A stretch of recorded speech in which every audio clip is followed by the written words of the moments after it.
Some fears don't come from monsters or the supernatural. They come from pure, absolute isolation. It was the winter of 2022. I was working the graveyard shift at a highway motel to pay for my college tuition.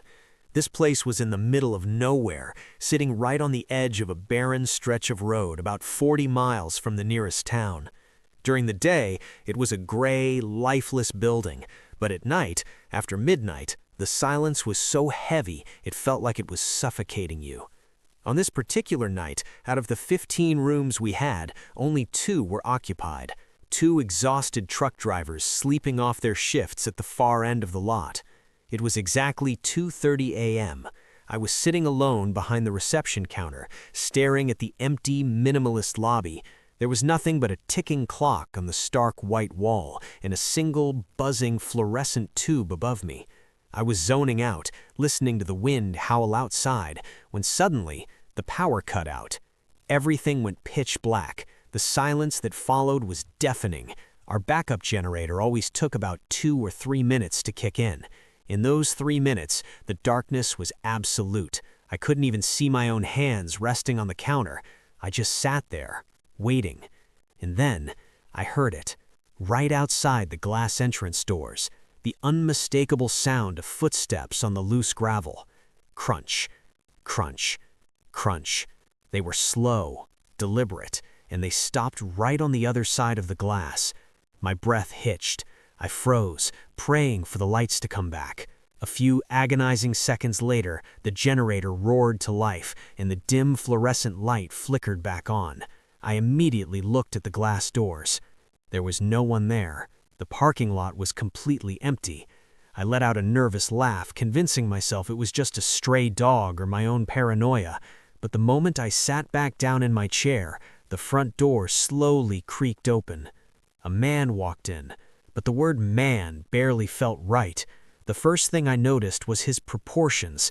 They were entirely wrong. He was impossibly tall, and his arms and legs were terrifyingly thin, almost like a stick figure drawn by a child, wrapped in a long, dark, oversized coat. His limbs hung stiffly at his sides. He didn't look around the room. He didn't even look at me. He just walked straight up to the counter with slow, rigid steps. "I need a room."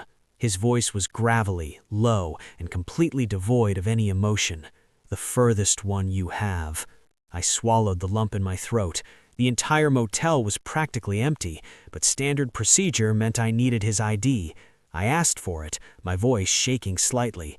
Without a word, he reached into his coat with one of those long, slender hands and placed a crumpled, faded driver's license on the counter.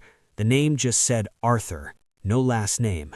I handed him the key to room 15, which was the absolute dead end of the building.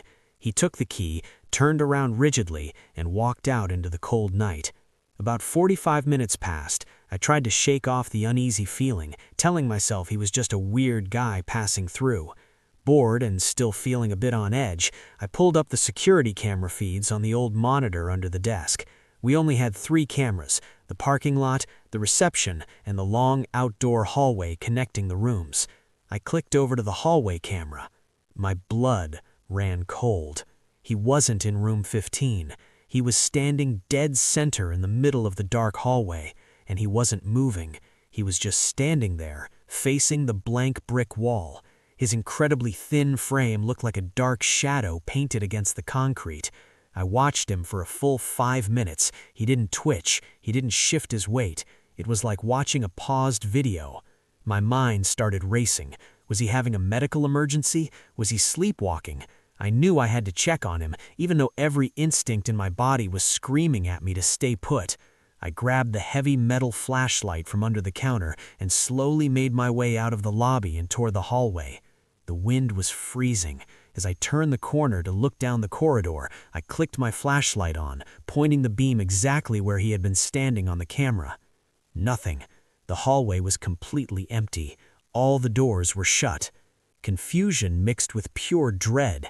If he wasn't in the hallway, how was he on the camera feed just seconds ago? I didn't want to investigate further. I turned around and practically sprinted back to the safety of the reception desk. I immediately looked back at the security monitor. The hallway camera was still empty. I took a deep breath, trying to calm my racing heart. Then, my eyes drifted to the camera feed showing the parking lot right outside the reception. He was standing right outside the window. I slowly raised my head and looked directly at the large glass window to my left. He was standing mere inches from the glass, staring dead at me. Under the pale glow of the street lamp, I could finally see his face. His skin was pale and stretched tight over his skull, and he was smiling, an unnaturally wide, terrifying smile that showed far too many teeth. He slowly raised one of his unnervingly long, thin arms and pressed his hand against the glass. Then he started to scratch it, slowly, methodically. The screeching sound of his long nails dragging against the thick glass echoed through the empty lobby. I ducked under the counter, pulled out my cell phone and dialed 911. The dispatcher told me the nearest patrol car was 30 minutes away. 30 minutes. For the next half hour, I sat huddled under that desk in the dark, listening to the relentless, slow scratching on the glass.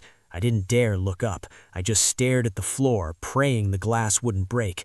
Finally, I saw the flash of red and blue lights reflecting against the lobby walls. The scratching stopped instantly. I heard the crunch of gravel as he moved away fast. When the police officers came inside, I was shaking so hard I could barely speak. They searched the entire perimeter. They went to room 15. The door was locked from the inside. When they finally broke it down, the room was completely empty. The bed hadn't been touched, but the back window was open, letting the freezing winter air blow inside. I quit my job that very morning. I never went back to that side of the highway. It's been years, but sometimes when I'm alone in my house at night, I close all the blinds, because if I leave them open, I'm terrified I'll look out and see a tall, impossibly thin figure standing in the dark, smiling at me.